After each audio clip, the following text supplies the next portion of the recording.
Saving money on a renovation, it's hard because you don't want to cut corners, but not spending money when you don't need to. So, like if the house has nice old windows that you can paint up, paint them, don't replace them with aluminium new ones. So things like that where you can save money.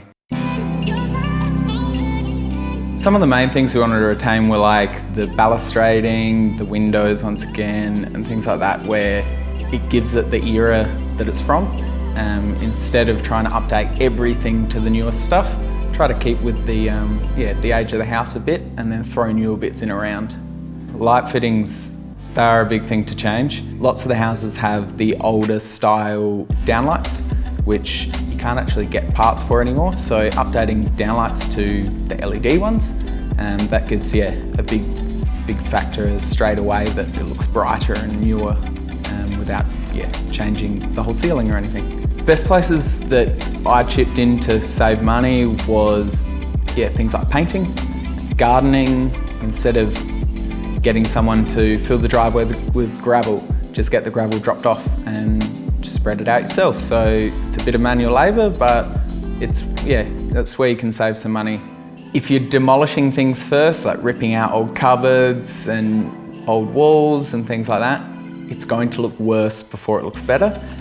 But then once you start getting a coat of paint on and things like that, you get an instant boost in yourself to keep going because that's where you start to see the difference. But if you go into it thinking it'll start to look better straight away, you'll get a bit down on yourself because it will look worse first.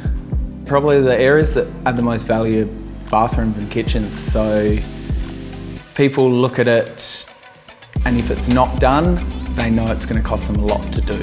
So if you add that value in before they even get to the house, they look at it and go, okay, we don't have to spend anything on this, it's done.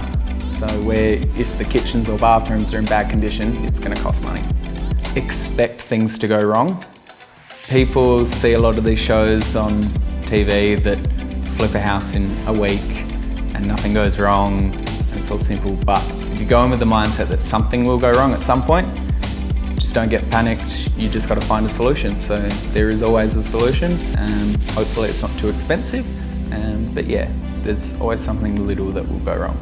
It was not in good condition before, but the main things we did were bathrooms. We added on a bathroom and then redid the kitchen completely, and just a paint throughout. Paint and flooring will give an amazing lift to a property.